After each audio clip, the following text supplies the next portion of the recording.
انت رايح فين؟ هتحط ده فين؟ ايه ده كله؟ انت موديه فين؟ انت كتير قوي، كبير قوي قوي، والنبي بلاش من هنا بلاش منين، ده كبير قوي. كفايه كفايه. مساء الخير، انا بسمة. يا ريت تسمعوا قصتي للاخر عشان خاطر انا محتاره جدا وتعبانه جدا جدا، ومحتاجه رايكم ضروري ضروري ضروري بالله عليكم. يا ريت تسمعوا قصتي لحد لاخرها عشان خاطر تفيدوني وتقولوا لي اتصرف ازاي واعمل ايه. انا اسمي بسمة، عندي 38 سنه، متجوزه بقالي 15 سنه، وعندي ولد وبنت والحمد لله عايشه مستوره. أنا من محافظة البحيرة وعايشة في قرية ريفية، وبرضه لما اتجوزت واحد، وبرضه اتجوزت في قرية ريفية وفي بيت عيلة بهدلوني بصراحة كتير. وبيت العيلة انتوا طبعا عارفين لما يبقى بيت عيلة وبالذات في الأرياف بيبقى بهدلة ولماظة بهايم وأبقارات وبتاع وشغل بيت. فأنا عشت كتير في مرمطة وبهدلة، وجوزي كان يعني شغال سواق على العربية. فلما ربنا كرمنا والدنيا يعني تحس إن شوية حصلت مشاكل كتير في البيت، يعني في بيت العيلة في الأول، وبعدين إحنا عزلنا وقعدنا لوحدنا أنا وجوزي برضو في شقة البيت. وجوزي ربنا كرمه وركب العربية بتاعته اللي هو شغال عليها، وبيطلع يشتغل بيها، يعني عربية ميكروباص بيشتغل بيها طول النهار، يجي مثلا على بعد المغرب على عشاء كده، وكل يوم على هذا الحال. وفي يوم من الأيام جوزي ربنا كرمه ونزل في شركة تبع البترولي يودي عمال ويجيب عمال. فبيروح الصبح بدري بعد الفجر على طول، يطلع يروح يودي الأبونيه بتاع العمال بتاع الشركة، ويرجع مثلا على الساعة 8 9، يفطر ويطلع يتني شغال على العربية برضه، وآخر النهار يروح يجيبهم. فضلنا الحال ده حوالي سنة. ولكن في يوم من الأيام جوزي جاله شغل تبع الشركة دي بس في أسوان، تبع البترولي برضه بس في أسوان. معرفش هو إيه يعني شغلها بالظبط هناك، بس هو راح أسوان. الشركة قالت له أنت هتروح معاهم، الإقامة هناك وأكلك وشربك على حساب الشركة، وعربيتك هتروح بس تودي العمال وتجيب العمال وخلاص على كده، ومرتبك ماشي وأنت ساكن هناك والدنيا هتبقى حلوة، ومرتبك هيزيد، يعني الأبونيه بتاع العربية هيزيد. فجوزي وافق لأنه كان بيدور على أي حاجة فيها مصدر ضفر زيادة، لأنه زي ما أنتوا عارفين ده عيشة صعبة جدا. فاتكل على الله وراح. وطبعا أنا يعني نسيت أقول لكم في الأول إن أنا فعلا يعني جسمي حلو جدا جدا، بجد يعني مش هزار، جسمي جدا جميلة فوق ما تتخيلوا أو توصفوا. ربنا رزقني بالجمال، ربنا رزقني يعني بحلاوة، ودي ماشية على جسمي بالظبط. يعني أنا لا تخينة ولا رفيعة، وهادية وطيبة جدا. وبيصعب يعني بيصعب لي أي حاجة ممكن تصعب عليا جدا، يعني لو حد قعد يشتكي لي حاجة أو يحكي له ظروفه بتاع، يعني يصعب عليا على طول. أنا من طبع حنينة.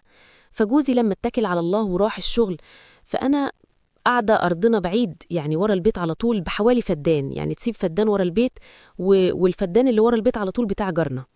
فجارنا ده متوفي اللي هو الأب يعني، وعنده ولد اسمه ياسر. ياسر ده يعني هو شاب جميل ومتعلم على معالي، ومتجوز واحدة برضو تعليمها على معارف، وحياتهم كويسة. وهو أساسا خريج تكنولوجيا دي ولا تقولوا عليها مش عارفة بصراحة، لأني أنا مش متعلمة أساسا، يعني أنا أمية ما بعرفش أقرأ وأكتب. وتنتني لما جوزي هو كان عينيه بيني من فترة طويلة جدا، كل ما يشوفني يتكلم معايا، يقعد يحكي معايا، يفتح معايا كلام وانا اجدس السكة، وبرضه هو يحاول يفتح معايا كلام وانا اجفل السكة في وشه، وبرضه مفيش فايدة. فحسيت ان هو يعني مش طبيعي، انسان مش هادي، مش راسية، انسان انا جدكت بصراحة جدكت منه. ففي يوم قاعدة فحماتي نادت عليا قالت لي خدي يا بسمة.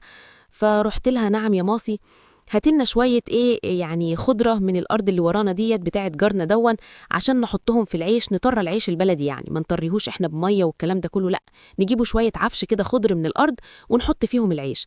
قلت لها حاضر.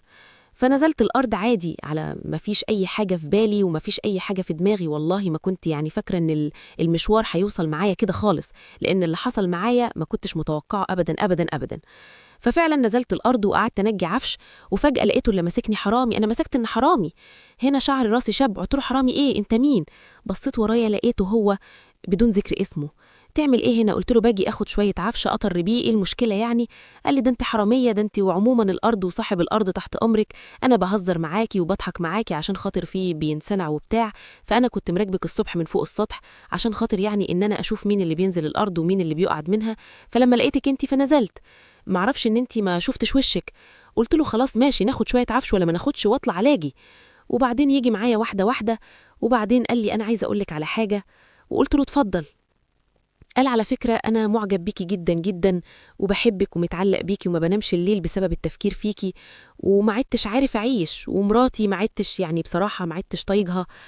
قدام مني بشوف مراتي انتي وبصراحة متعلق بيكي تعليح بجنون وأنا بحبك وعايزك. وفجأة لقيته دنجعت قدام مني وبدأ إن يحط إيده عليا وأنا خشيت ليه وزعقت له وقال لي طب عايز بس حاجة بسيطة تصبرني ومش عارفة إيه.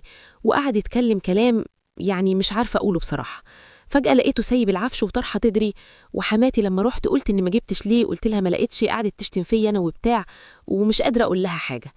فأنا مش عارفة أعمل إيه وأتصرف إزاي، وهو كل يوم برضو عمال يزني ومش عارفة أعمل إيه. يا ريت تقولولي، أنا خايفة أقول لجوزي هيحصل مشكلة كبيرة وحد يأذي منهم التاني، وأنا كده خسرت جوزي في الأول وفي الآخر، وأنا مش عايزة أخسر جوزي لأني بحبه جدا وهو بصراحة بيحبني جدا.